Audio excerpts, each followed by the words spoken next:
Capricorne. Pendant que des foules prêchent la mauvaise paroisse, que les abandonnés se recueillent pour ne pas totalement disparaître, que les idiots épinglent sur leur visage du faux pour parler au nom du vrai, des créatures les frôlent, sans réclamer l'attention. L'une d'entre elles a installé un bout de sa route par ici, dans nos espaces où tout se mélange sans se voir, aspirant au moins un instant chacun des regards anonymes qu'il croise. Cette créature était pourtant ni plus ni moins un homme.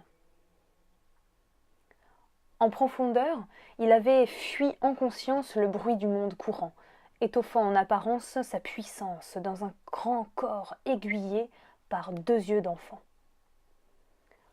Le temps l'avait fait pousser de toutes parts, dépassant le commun du peuple. La patience, la passion et l'ennui s'étaient concertés et alliés pour lui accorder le don de l'écoute et de la mélodie. Il avait alors ce pouvoir magique de faire pousser ce qui l'approchait. Au milieu d'un parvis bétonné, la lumière était orangée et audacieuse à cet endroit, et elle léchait les immeubles de la cité. Elle l'avait regardé longtemps. Son long manteau frôlait presque le sol sur son pas tranquille, et la forme de ses sourcils était une invitation à faire rougir les dames. Il avançait sur ce béton, ses notes de musique chantant encore en sac sur le dos. Elle l'avait amené ici, avec juste ce qu'il faut de personnes pour voyager le long de ses chansons. Il avait suspendu le temps, fait basculer en arrière les yeux fermés dans l'assemblée, et avait souri à son regard fasciné qu'elle n'avait pas pu retenir. Il scindait maintenant la foule dispersée, à travers la pluie et les rayons. Pas d'arc-en-ciel. Juste cette fuite.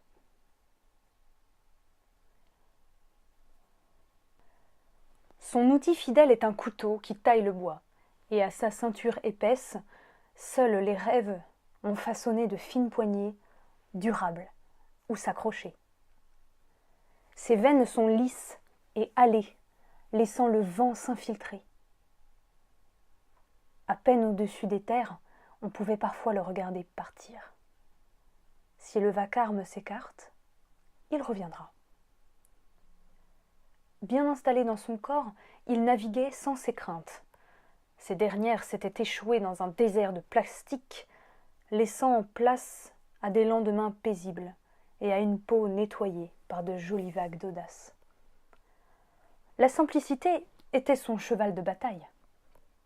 Sur son chemin, les âmes en dérive s'accrochent à ses muscles vaillants et lui suppléeraient presque des conseils pour survivre. Avec patience, il les écoutait, et pendant leur monologue, guettait la lune du regard. Rarement, de légers sourires féminins le font défaillir. Quand il en croise, sans vergogne, il les jette en nourriture à ses conseillers intérieurs, affamés de faiblesse humaine. Sans vengeance pour autant, avec ses yeux d'enfant, il grignotait le monde avec curiosité. Les désirs ricochaient sur ses dents.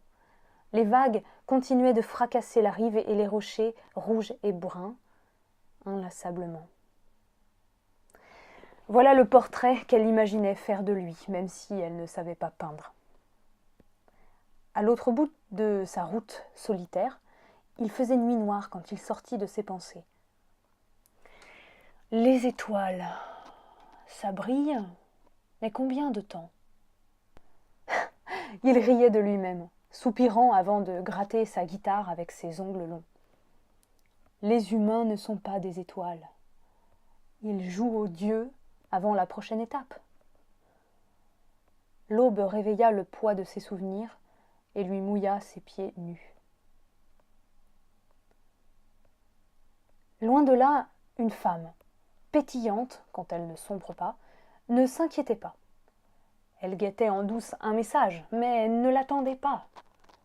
Elle se demandait parfois si les êtres ne font que se croiser ou se louper de peu, créant alors un vide pour l'imagination. Ce soir, elle n'allait quand même pas encore ressasser ses questions et nourrir une espèce de phobie comme les gosses avec les puits ou les fonds marins. Elle alluma sa lampe couleur soleil, ce qui dessine avec des plantes de petites ombres sur le mur. Elle ferma la fenêtre, qui donnait sur les bruits d'une petite ville sans problème, et se fit violence avec une douche froide. Le moment présent, se concentrer dessus, l'apprécier, s'en contenter, et mettre en veille la machine à penser, s'il vous plaît. C'était son rituel, comme un foutu combat dans une vie facile. Ce fut un réveil en plein noir. D'habitude, elle s'endort comme une enfant blottie, mais cette nuit-là était une discussion inconsciente avec sa chair, seule à décider de ne pas la laisser dormir. C'était comme s'il coulait. Elle ne rêvait pas. Elle sentait son corps tout entier s'agiter, doucement, puis souplement, danser pour épouser des formes étranges. C'était comme ça qu'il faisait des vœux sans la consulter? Elle en avait bien l'impression. Son corps s'assouplissait sans gêne, sans garde, au creux des plis, protégé des déceptions, sans témoin, interdit. Elle sentait encore sa troublante douceur serpentant de plein fouet dans sa couette, et la sienne qui lui répondait entre ses cuisses. Presque les consignes d'un jeu d'enfant, sans réel gagnant et sans drame, fluide. Elle avait donc embrassé une étoile filante ce soir-là, qui laissait entrer par sa bouche ses frissons de poudre, lui faisant honneur de son exigence, et lui offrait les indices de non-promesses, ouvertes par ses mots et son sourire. Soudain, recraché par la brume, un apparent nuage épais d'avant les orages crépitait de toutes parts et formait une impressionnante traînée de gris foncé sur un feu vif. Les victimes étaient des déchets, collés de petits bouts de papier colorés partout, et fondant comme du chocolat sur les doigts d'un enfant, de leur mort s'échappait une odeur toxique. Autour, sur les longs serpents plats des routes, l'agitation était palpable. Des moteurs sortis de l'air ambiant fusaient, essoufflant les moins rapides. Sous le toit en tôle, on assistait à un crématorium accidentel. Les flammes tranchaient tout, jusqu'aux tiges des chariots. Les moteurs redoublaient, comme des sangliers apeurés mais forts de leur puissance. Cette vision tombait en lambeaux surréalistes. On frappa à la porte. Encore cette minuscule chambre qui n'étouffe aucun bruit, se dit-elle. Dérangée, elle ne veut pas bouger, car ses pensées dans cette tempête sont plutôt confortables. La perfusion des cauchemars s'arrête de goûter pour secouer l'évidence réelle. Sous la couette, un corps s'est glissé et bouge. Chippie, qu'est-ce que j'ai fait encore? Tu es spontanée. L'éther nous sépare, mais la nuit nous lie, tu sais. Quoi? Tu te moques encore? De toi? Non. T'es bien trop mignonne. Inoffensive, je dirais même. Tiens donc, je rêve. C'est agréable en tout cas, tentante créature. Je te trouve assez gonflée. Elle se rendort, sentant sa chaleur qui la regarde avec douce ardeur. Un court instant du moins. Suffisant. De retour chez lui, il peut se débarrasser de son attirail. Autour de sa toute dernière petite cuillère, des copeaux de bois miettent encore un peu. Il s'allonge sur son tapis près de l'atelier du début de ses journées, au milieu des livres. Une énième amie lui avait offert celui-ci, quand son beau-père avait oublié cela, un soir d'échange sérieux entre hommes. Les autres, à pied, il allait les chercher tout seul, comme un assoiffé serein. Ces milliers de papiers rectangulaires, avant de se corner, remplissaient leur rôle d'éternel remède contre les nuits insipides. L'enfermer était impossible. Ses bras et jambes auraient dépassé des lucarnes. Un jour, il n'eut plus peur de la contrainte d'une vie authentique, concentrant ses forces sur les essentiels, le simple. N'ayant pas d'autres armes, il n'avait alors à les baisser ou les dresser contre rien, ni personne. Même les déconcertés qui vieillissent autour de lui s'habitueraient. La radio grésille dans le fond de la pièce. Les Sagittaires se la racontent décidément, se dit-il. Ils ébrouent leur feuillage sous le nez des autres petits animaux, venant de planètes mal alignées, et finissent par les cueillir tous et toutes, sans trouver résistance. Lui, ce Capricorne, jouait sur le fil, faisait connaissance avec la moitié des âmes, respectant leur double, ne leur imposant rien. Des légumes crus patientaient à côté d'une petite gravure sur la table de chêne. Pas de croix ni de cœur, juste une forme venue d'ailleurs, symbole d'une ville où l'on ne parle pas des prix du loyer. Il les plongea dans l'eau bouillie, se léchait discrètement les lèvres pour calmer l'appétit. Impatiente, ses épaules roulaient. Petite chorégraphie qu'on voudrait empoigner. Dehors, la bruine se mua en pluie. Il repensait à ce voyageur à la page 52, en souhaitant lire des virages un peu moins descriptifs. À la fenêtre, bullant sur les gouttes de pluie, passe la fille du voisin, qui ne cesse de grandir. Aujourd'hui, elle a des cheveux roses, qui lui dessinent des soupirs sur les pommettes. Les plantes vertes vont bien, et elle repasse, un sac de croquettes à la main. Et il n'accueille pas les fausses licornes mineures chez lui, hein. Il rigole à cette idée, vérifiant sa barbe de plusieurs jours dans le miroir. On lui avait demandé plusieurs fois, mais définitivement non. Aucun coup dur ne s'était logé dedans pour y faire pousser ce blanc vif. La nature et ses choix, c'est tout. Son téléphone s'allume de temps en temps, attirant ses yeux gouailleurs. Il se penche et lit chaque message, soupirant à certains. Il aimerait avoir les sous pour partir encore plus loin que la dernière fois, et relance alors un mail ou deux pour du travail. Il aimerait avoir les mots justes pour rassurer cet ami qui lui détaille ses soucis de tous les jours et qui a peur de tout. Ou lui, qui ne rencontre que des femmes folles et exubérantes qui font perdre de l'énergie précieuse et qui lui proposent en guise de rébellion de sortir entre hommes. Puis, à ces mots choisis, là, et aguicheurs, il imagine les cheveux bruns et démesurément longs, qu'elle emmêlerait bien autour de sa personne. Il se méfie des sirènes. Appelé ici et ailleurs, il ne répondra pas pour autant. Cependant, avec douceur, il se rappelle de ce fin creux de cou qu'elle ne voyait pas et dont il se régalait. Les légumes crus sont cuits, et la suite du chapitre est déjà plus palpitante, soupire-t-il de satisfaction. Chaude, apaisante en gorge, les prémices d'une sieste après la soupe se pointent.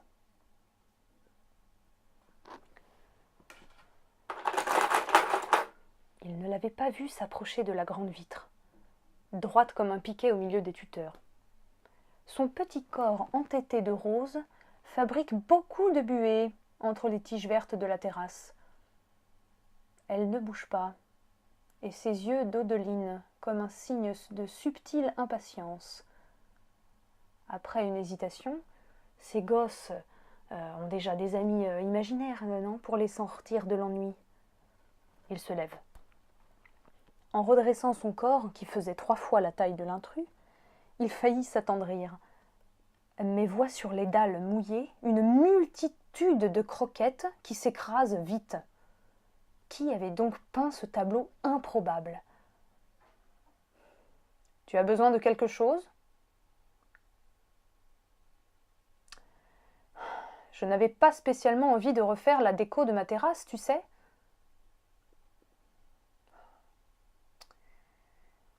Les chats n'aiment pas la pluie. Bon, et maintenant il pourra même venir lécher ici s'il a faim. Bon, mais tu ne veux pas te mettre à l'abri? Il pleut fort, là. Il est parti. J'ai de la soupe, tu veux rentrer? Les plantes que tu vois, là, elles n'aiment pas trop les courants d'air froid trop longtemps. Qui propose donc de la soupe aux licornes? Se dit-il, entre agacement et soupir. La pluie était tiède. Sans rien dire, elle enjambe la porte-fenêtre et ouvre ses yeux curieux sur les murs de la pièce. Son sachet plastique à moitié vide reste sur la terrasse, attendant sagement qu'elle revienne de son expédition. À peine eut-il le temps de se retourner pour donner un coup d'œil aux feuilles sensibles qu'elle s'est installée devant le bol entamé. Un peu culottée, la gamine. Il lui indique sans rien dire un joli coussin épais, très confortable, ramené du Mali. L'air est chaud là-bas, les enfants maigres, et il y a de grands musiciens qui vivent. Commence-t-il à lui raconter. Sourcils froncés, elle se décale, le bousculant presque. Il remarque alors que ses cheveux sont moins roses par endroits, comme une teinture faite maison, étalée avec 2 mains gauches. Le long de ses tibias, des bleus violets jonglent avec ses os, ce qui lui rappelle que les filles de son âge se fichent de ne pas pouvoir se mettre en jupe dans cet état. Du duvet à peine, et puis des ongles sales. Déjà presque plus de soupe, et des babines essuyées d'un revers de poignet minuscule, évidemment. Il n'est pas inquiet. Elle apprendra, comme toutes les autres, à se mettre des complexes sans fondement là où elle voudra leur faire une place. Il redouble de patience, lui demandant si elle jouait souvent sous la pluie, si c'était déjà les vacances, et qu'elle irait bientôt voir la mère, et si ce n'était pas l'heure où des parents s'inquiètent, car il lui rappelle gentiment qu'elle n'est pas assez grande pour décider. Tout ça, tout ça. Elle ne semble pas s'intéresser pour un sou aux questions quotidiennes. Comment on aborde un enfant? De toute façon, un bonbon, un jeu ou une soupe, on passe pour un dérangé. D'habitude ou parfois, cela suffit. Enfin, peu importe. Dérangé mais amusé par la tournure que prend son après-midi, il décide de répondre poliment à quelques messages, laissant un peu tranquille la muette inoffensive finir son bol. Il fait taire la radio du fond et, toujours en silence, racle les copeaux de bois et bouge lentement à travers la pièce. Il mime l'envie de dormir, jouant mal l'ours brun. Il aurait dû écouter son sentiment et ne pas ouvrir cette porte. Les enfants, il les voyait souvent gambader dans les colocations de ses amis, mais dans son jardin, il pensait en être épargné. Curieuse et boudeuse, elle regarde les murs et les instruments qui y pendent. Parfois tripote un coin corné de sa botte de pluie. Il se replonge dans sa lecture. « Quelle cette gosse !» essaye-t-il de se raisonner. À son âge, on casse des bâtons, on arrache les feuilles en rigolant, et on pleure pour de petites égratignures, et puis c'est tout. À s'entendre, il n'en croit finalement pas un mot, et respire profondément. Il saisit la guitare, victime, un peu ébrouée, et lentement, en même temps que ses petits yeux observent ses gestes, il commence à jouer. Hésitant mais calme. Elle gesticule, va chercher le coussin du Mali et le minois éclairé, elle s'installe. Les notes vibrent dans ce petit salon qui sent le copeau de bois et la soupe. Elle se calme, écoute longuement la mélodie et, comme convaincue qu'il n'est pas si bête, reprend la conversation. « Toi aussi, tu fais des ombres sur les murs ?»« Je ne sais pas, mais tout s'apprend. »« T'es une sorte d'ours qui joue sur des cordes? Et un oiseau, un peu en même temps? C'est ça ? Elle parle entre deux notes, bâtissant sur son tapis des montagnes de questions où il aurait pu se noyer. Hors de ce temps qui glisse sans accrocher, elle s'épuise soudain, au rythme de cette berceuse improvisée presque interdite. Son grand corps à côté du tout petit. Le rose bouge à peine. Les notes continuent, puis il fait sonner les deux dernières, comme pour annoncer une fin. Mais pas de répit. La dame du téléphone, elle veut juste des croquettes, et après, elle s'en va aussi, dit-elle sans rouvrir les yeux. Confus, il débloque sa gorge et soupire avant de répondre. Oui, tu as peut-être raison. Je crois que moi aussi je donne des croquettes à des oiseaux ou des chats qui finissent par partir. C'est peut-être pas assez des croquettes. C'est trop facile, trop petit, je sais pas. Il aurait dû écouter son sentiment et ne pas ouvrir cette porte. Les enfants, il les voyait souvent gambader dans les colocations de ses amis. Mais dans son jardin, aujourd'hui le voilà troublé d'en avoir une qui pousse de traviole au milieu des tuteurs. Il relit un seul message sur son téléphone et sourit, attendri mais cette fois-ci comme réveillé. Toi, tu as le soleil, moi j'ai l'ombre. Ce qui me donne envie de plisser les yeux pour mieux voir. Ce qui me donne envie de me cacher dedans.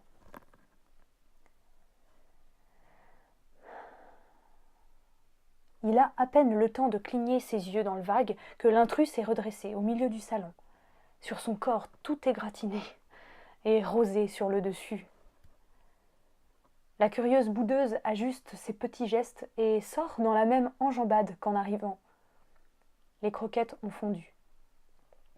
Elle regarde à travers la vitre, les murs et les instruments qui y pendent, puis se retourne pour sautiller dans ses bottes de pluie, sans prendre garde aux tuteurs de la terrasse. Une fois tout seul, il repense. Une déferlante d'images et d'envie se bouscule.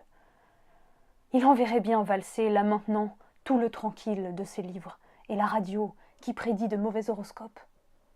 Il repense à ce creux de cou si fort, jusqu'à ressentir, la sentir, sous sa main. La distance immense ne le protège plus. Il saisit son visage jusqu'à sentir sa machine à penser, là, bouillante sous sa tête, et jouerait bien là, maintenant, 2-3 notes bien choisies, pour un de ses soupirs, son sourire. Il la devine, fatiguée de louper les êtres sans raison. Elle se concentre sur le présent, oui, mais il l'a compris.